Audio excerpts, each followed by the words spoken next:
नमस्कार, मैं प्रतिभा खेड़े आपका स्वागत करती हूँ अपने YouTube चैनल नॉलेज रेन में, जहां हम एट ग्रेड अभ्यास पुस्तिका गणित विषय कक्षा 8 के हल देख रहे हैं।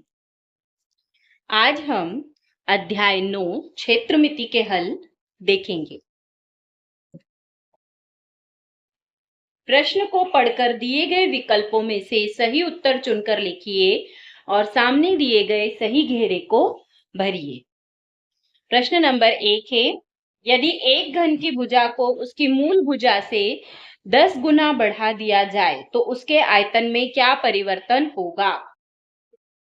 अब यदि घन की एक भुजा को मूल भुजा से 10 गुना बढ़ा दें तो उसका आयतन कितना बढ़ जाएगा? क्योंकि आयतन क्या होता है? भुजा गुणित भुजा गुणित भुजा। तो यदि 10 गुना है तो 10 गुणित 10 गुणित 10 कितना बढ़ जाएगा? आयतन 1000 गुना बढ़ जाएगा। तो उसका आयतन क्या हो जाएगा? 1000 गुना हो जाएगा। अगला प्रश्न है प्रश्न नंबर 2, एक घन मिलीमीटर किसके बराबर है? तो एक घन मिलीमीटर किसके बराबर होता है? 0.001 सेंटीमीटर की घात 3 के बराबर होता है। ऑप्शन सी इसका सही उत्तर है। 0.001 सेंटीमीटर की घात 3 और इसका होगा उसका आयतन 1000 गुना होगा। इसके बाद है प्रश्न नंबर 3, दो बेलनों की त्रिज्याओं का अनुपात 1:2 है तथा इसकी ऊंचाइयों का अनुपात 2:3 है। उनके आयतनों का अनुपात कितना होगा? तो कितना हो जाएगा? 1:6। इसका सही उत्तर होगा बी, 1:6। अगला प्रश्न देखिए प्रश्न नंबर 4, एक समचतुर्भुज के दो विकर्णों की लंबाई क्रमशः 30 सेंटीमीटर और 16 सेंटीमीटर है। इनका क्षेत्रफल कितना होगा? विकर्णों की लंबाई दे रखी है, तो विकर्णों की लंबाई दे रखी हो तो 1/2 और दोनों विकर्णों का गुणनफल, ये होता है समचतुर्भुज के क्षेत्रफल का सूत्र। तो इस सूत्र में मान रखेंगे तो इसका उत्तर आएगा 240 सेंटीमीटर की घात 2।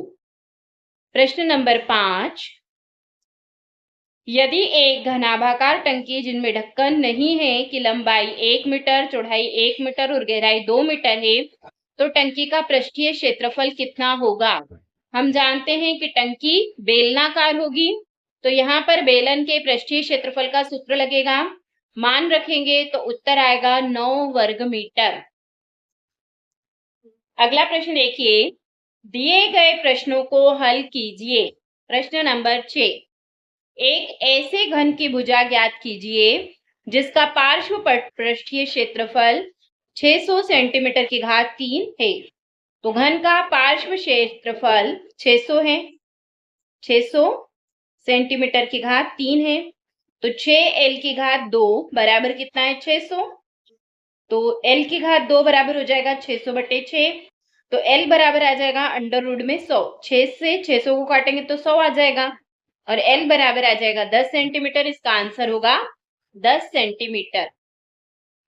अगला प्रश्न देखिए प्रश्न नंबर 7, एक समचतुर्भुज का क्षेत्रफल 24 सेंटीमीटर वर्ग है और विकर्णों में से एक की लंबाई 8 सेंटीमीटर है तो दूसरा विकर्ण ज्ञात कीजिए। तो समचतुर्भुज का पहला विकर्ण तो हमें दे रखा है 8 सेंटीमीटर का और क्षेत्रफल भी दे रखा है 24 सेंटीमीटर।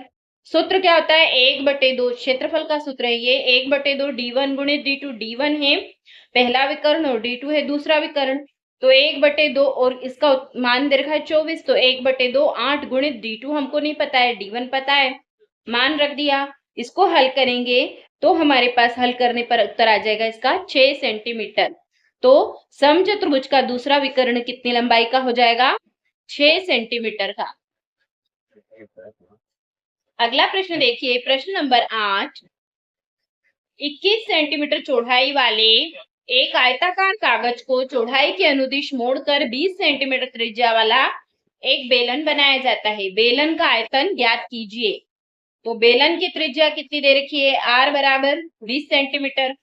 बेलन का आयतन पाई r की घात 2 h होता है, ये सूत्र होता है बेलन के आयतन का। इसमें मान रखेंगे पाई बराबर 22/2। आर हमको दे रखा है 20, तो 20 की घात 2 गुणित एच हमको क्या दे रखा है 21 दे रखा है प्रश्न में 21। यहाँ मान रख देंगे, इसको हल करेंगे तो ये हमारे पास इसका आंसर आ जाएगा। बेलन का आयतन हमारे पास आ जाएगा 26,400 सेंटीमीटर की घात 3। अगला प्रश्न देखिए, प्रश्न नंबर 9। एक ऐसे घनाभ की ऊंचाई ज्ञात कीजिए जिसके आधार का क्षेत्रफल 18 सेंटीमीटर की घात 3 है और जिसका आयतन 90 सेंटीमीटर की घात 3 है। तो आधार का क्षेत्रफल दे रखा है हमको 18 सेंटीमीटर वर्ग और लंबाई गुणित चौड़ाई कितनी है 18 है। तो घनाभ का आयतन ज्ञात करना है। घनाभ का आयतन भी दे रखा है 90 सेंटीमीटर की घात 3।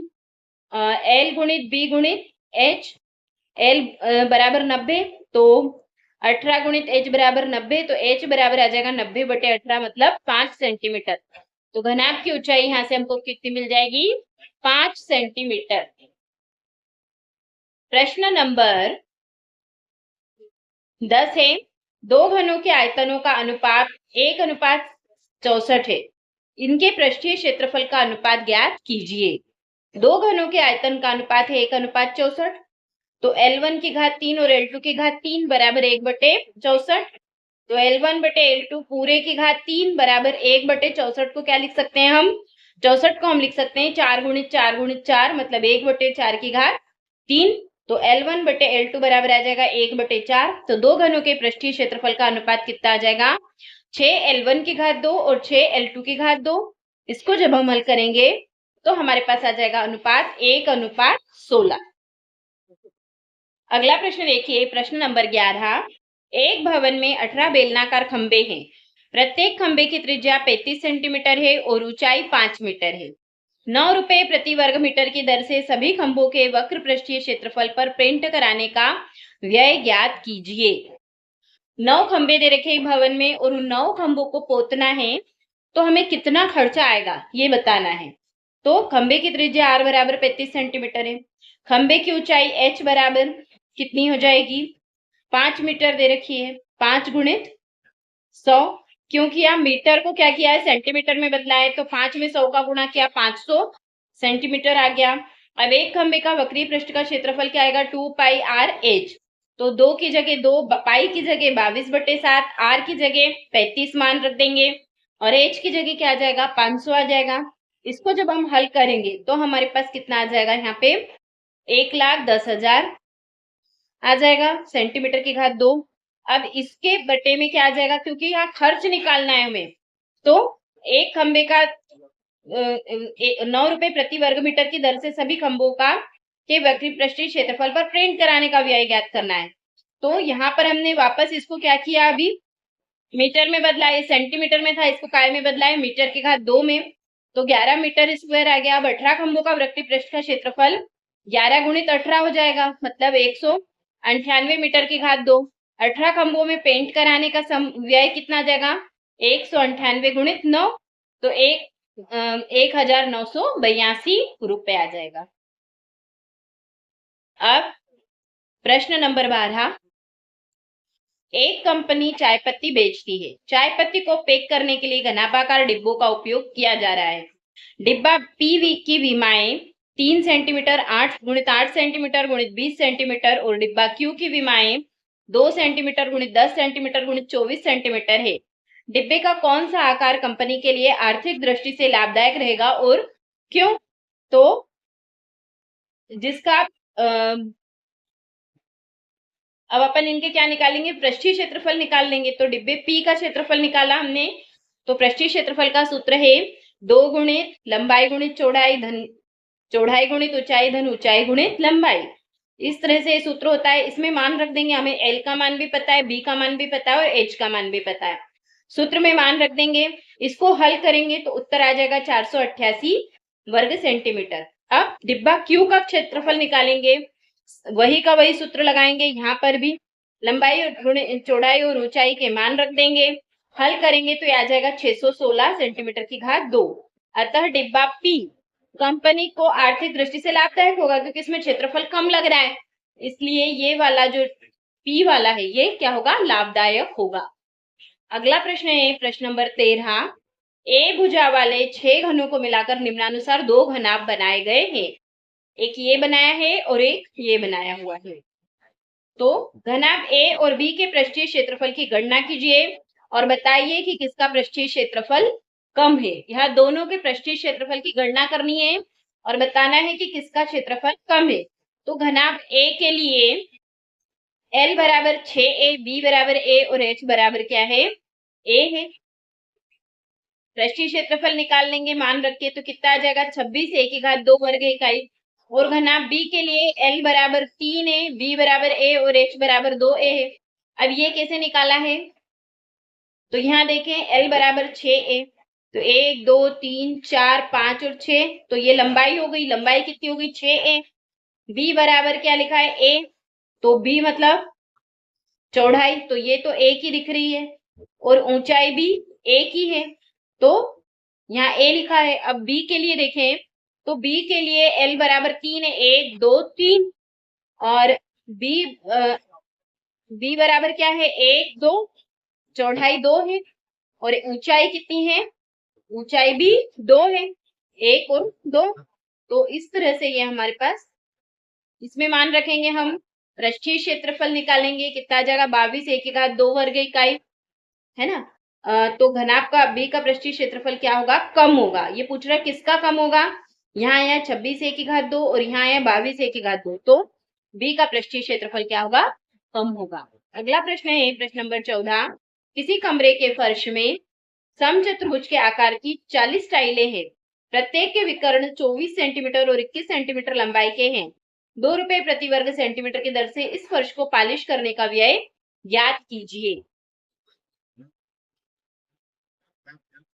तो यहाँ पर टाइलों की संख्या 40 है। टाइल का पहला विकर्ण D1 24 दिया है, टाइल का दूसरा विकर्ण 21 दिया हुआ है। तो टाइल का क्षेत्रफल क्या हो जाएगा 1/2 D1 गुणित D2, तो 1/2 24 गुणित 21 आ जाएगा 252 वर्ग सेंटीमीटर। अब 40 टाइल का क्षेत्रफल कितना हो जाएगा, एक का है 252, तो इसमें क्या कर दें 40 का गुणा कर दें, तो 40 का निकल जाएगा। अब पॉलिश करने का कुल व्यय निकालना है, तो इसमें क्या करेंगे 2 का गुणा कर देंगे, तो हमारे पास यहाँ आंसर आ जाएगा 20,160 रुपए। अगला प्रश्न है प्रश्न नंबर 15। अमन बी भुजा वाले 12 घनों को निम्नानुसार व्यवस्थित कर एक घनाभ बनाता है। अब ये घनाभ बनाया है उसने, तो उपरोक्त आकृति का पृष्ठीय क्षेत्रफल कितना है। न्यूनतम पृष्ठीय क्षेत्रफल का घनाभ निर्मित करने के लिए ए भुजा वाले 12 घनों को किस प्रकार व्यवस्थित करेंगे। आपके द्वारा प्रयास की गई प्रत्येक स्थिति को चित्र द्वारा प्रदर्शित कर बनाए गए घनाभ का पृष्ठीय क्षेत्रफल भी लिखें। तो घनाभ का पृष्ठीय क्षेत्रफल 2 गुणित L, लंबाई गुणित चौड़ाई, चौड़ाई गुणित ऊंचाई, धन ऊंचाई गुणित लंबाई, है ना। अब इसमें मान रखेंगे, तो लंबाई गुणित चौड़ाई, लंबाई कितनी है ये 12 है, 12a, चौड़ाई कितनी है 1 है और ऊंचाई भी 1 है ना। इसमें मान रखा तो उत्तर आ गया हमारे पास 50 a की घात 2 वर्ग इकाई। अब वो बोल रहा है घनाभ का पृष्ठीय क्षेत्रफल, यदि इसको हम बदल दें, कुछ घनाभों को आगे पीछे करें, तो लंबाई मान लो 6a, चौड़ाई 2a और ऊंचाई a रखें, तो क्या आएगा क्षेत्रफल 40 a की घात 2 वर्ग इकाई।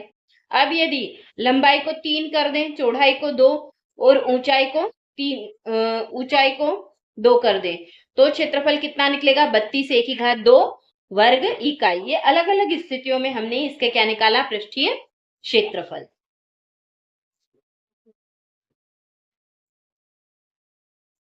धन्यवाद, आज के लिए इतना ही। अगले वीडियो में हम अध्याय 10 घातांक और घात के हल देखेंगे। अगर आपको मेरे वीडियोस पसंद आ रहे हैं तो कृपया इन्हें लाइक करिए, शेयर करिए और चैनल को सब्सक्राइब करिए।